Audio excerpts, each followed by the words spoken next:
दिल्ली 1978, एक ऐसी शाम जिसने पूरे शहर को हिला दिया था। आज हम बात कर रहे हैं गीता और संजय चोपड़ा केस की। हाँ, जिसे लोग रंगा बिल्ला केस के नाम से ज्यादा जानते हैं। बहुत ही दुखद घटना थी ये। बिल्कुल। तो बात है 26 अगस्त 1978 की। नेवी में कैप्टन थे एमएम चोपड़ा। उनके बच्चे गीता 16 साल की और संजय 14 साल का। वो शाम को घर से निकले थे ऑल इंडिया रेडियो के लिए। कोई यूथ प्रोग्राम था शायद। अच्छा। और रास्ते में थोड़ी बारिश हो रही थी तो उन्होंने कार से लिफ्ट ले ली। एक पीली सी फिएट कार थी, नंबर HRK 8930। और वहीं से सब गड़बड़ शुरू हुई। बिल्कुल, मतलब कुछ ही देर में गाड़ी के अंदर जैसे झगड़ा शुरू हो गया। अरे, और सुनने में आया कि लोगों ने देखा भी था। हाँ, यही तो इसमें अजीब बात है। भगवान दास, इंद्रजीत सिंह, ऐसे राहगीरों ने बच्चों को कार में लड़ते हुए, मदद मांगते हुए देखा। सच में? हाँ, उन्होंने गाड़ी का पीछा करने की भी कोशिश की, रोकने की कोशिश की, और पुलिस को वो कार का नंबर भी बताया, HRK 8930। तो फिर अगर नंबर मिल गया था, चश्मदीद थे, तो पुलिस फौरन क्यों नहीं एक्शन में आई? यहीं पर शुरू में कुछ दिक्कतें हुईं। एक तो सुनने में आया कि पुलिस कंट्रोल रूम में किसी ऑपरेटर ने नंबर गलत नोट कर लिया, MRK 8930 लिख लिया। ओहो, एक अल्फाबेट की गलती? हाँ, और दूसरा थोड़ा वो जुरिस्डिक्शन का, मतलब थाना क्षेत्र का भी कंफ्यूजन रहा शायद, तो रिस्पॉन्स धीमा था। और इस बीच बच्चे घर नहीं लौटे? जी, माँ बाप परेशान। जब पता चला कि वो एयर पहुंचे ही नहीं तो उनकी चिंता और बढ़ गई। समझ सकता हूँ। और दूसरी तरफ ये अपहरण करने वाले, वो क्या कर रहे थे? उनमें से एक बिल्ला, वो तो उसी रात विलिंगडन अस्पताल भी पहुंच गया था। उसके सिर में चोट लगी थी। चोट? कैसे? शायद बच्चों से संघर्ष के दौरान लगी हो, पर उसने वहां डॉक्टरों को, पुलिस कांस्टेबल को, सबको झूठा नाम बताया, झूठी कहानी सुनाई। अच्छा, चला गया? हाँ, डॉक्टरों की सलाह के बिना ही चला गया। जो पता दिया वो भी नकली निकला। और फिर 2 दिन बाद वो भयानक खबर आई। जी, 28 अगस्त को दिल्ली रेज एरिया में सुनसान इलाके में दोनों बच्चों के शव मिले। ओह, ऑटोप्सी हुई, पता चला कि बहुत बेरहमी से चाकू से वार किए गए थे। गीता का जबड़ा भी टूटा हुआ था। क्या यौन हमला हुआ था?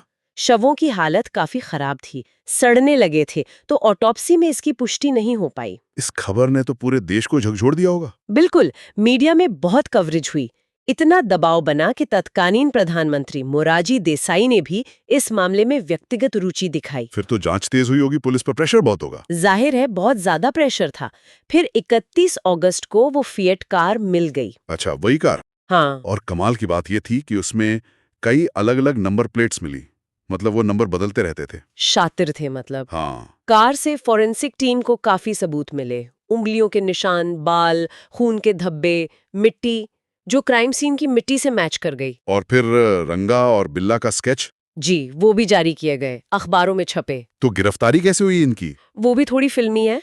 8 सितंबर को कालका मेल ट्रेन में ये दोनों, कुलजीत सिंह उर्फ रंगा और जसबीर सिंह उर्फ बिल्ला, आर्मी के डिब्बे में घुस गए थे। सेना के डिब्बे में? हाँ, तो जब फौजियों ने आईडी कार्ड मांगा तो ये बहस करने लगे।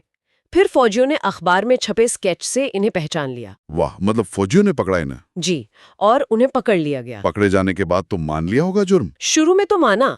पुलिस पूछताछ में उन्होंने जुर्म कबूला, यहाँ तक कि गीता के साथ बलात्कार की बात भी कबूली। अच्छा। लेकिन बाद में कोर्ट में वो अपने बयान से पलट गए, मुकर गए। और फोरेंसिक सबूत बलात्कार का? नहीं, फोरेंसिक सबूतों से बलात्कार की पुष्टि नहीं हो पाई थी। लेकिन दूसरे सबूत तो होंगे। हाँ, बिल्कुल। उनके पास से हथियार मिले, जैसे चाकू या तलवारें, और उनके कपड़ों पर बच्चों के खून के धब्बे मिले। वो ब्लड ग्रुप मैच हो गया। तो कोर्ट में केस कैसे चला जब वो मुकर गए थे? उन्होंने तो यही कहा कि हम बेगुनाह हैं, हम तो उस वक्त बॉम्बे में थे। लेकिन प्रोसिक्यूशन ने, मतलब सरकारी वकील ने, बहुत मजबूत केस बनाया। जैसे? देखिए, फोरेंसिक सबूत थे। कार से मिले बाल रंगा से मैच हुए, बिल्ला के बाल गीता के शरीर पर मिले, कार में रंगा के फिंगरप्रिंट्स थे, कपड़ों पर बच्चों का खून था, बिल्ला का अस्पताल वाला रिकॉर्ड था। और फिर गवाह थे, कई लोगों ने उन्हें दिल्ली में उस दौरान देखा था। वो राहगीर जिन्होंने कार में बच्चों को देखा था, वो भी गवाह थे। तो कोर्ट ने क्या माना? क्यों किया उन्होंने ऐसा? अदालत इस नतीजे पर पहुंची कि ये दोनों असल में बॉम्बे से भागे हुए थे, पुलिस से बच रहे थे, दिल्ली आए, कार चुराई, फिर फिरौती के लिए बच्चों को अगवा कर लिया। लेकिन फिरौती क्यों नहीं मांगे? शायद उन्हें बाद में पता चला कि बच्चों के पिता नेवी अफसर हैं। उन्हें लगा होगा कि शायद उतने अमीर नहीं हैं जितना उन्होंने सोचा था, या शायद बच्चे उन्हें पहचान गए थे, तो सबूत मिटाने के लिए उन्होंने हत्या कर दी। बहुत ही वैश्याना। तो सजा क्या हुई?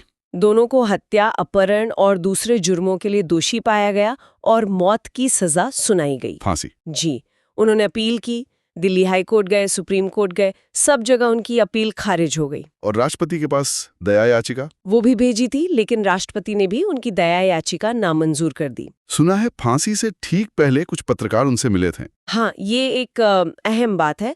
सुप्रीम कोर्ट एक ऐतिहासिक फैसले के बाद पत्रकारों को उनसे इंटरव्यू करने की इजाजत मिली थी। और फिर 31 जनवरी 1982 को रंगा और बिल्ला दोनों को तिहाड़ जेल में फांसी दे दी गई।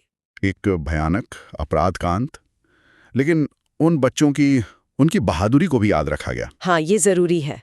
गीता और संजय दोनों को मरणोपरांत कीर्ति चक्र से सम्मानित किया गया। ये वीरता के लिए बहुत बड़ा सम्मान है। और Indian council for child welfare ने उनकी याद में 2 अवार्ड्स भी शुरू किए, संजय चोपड़ा अवार्ड और गीता चोपड़ा अवार्ड। ये हर साल नेशनल ब्रेवरी अवार्ड्स के साथ बहादुर बच्चों को दिए जाते हैं। ये केस हमें कई बातें सिखाता है, जैसे आम नागरिकों की सतर्कता कितनी जरूरी है और साइंटिफिक सबूत कैसे न्याय दिलाने में मदद करते हैं। बिल्कुल सही कहा, लेकिन ये हमें सोचने पर भी मजबूर करता है। अगर उस पहली रात को जब पुलिस को इत्तला दी थी, अगर कार्रवाई थोड़ी तेज होती तो क्या नतीजा कुछ और हो सकता था? ये सवाल तो रहता है। हाँ, ये सवाल हमेशा रहेगा कि ऐसी घटनाओं को रोकने के लिए या ऐसी स्थिति में फौरन रिस्पॉन्ड करने के लिए हमारा समाज, हमारी व्यवस्था कितनी तैयार है।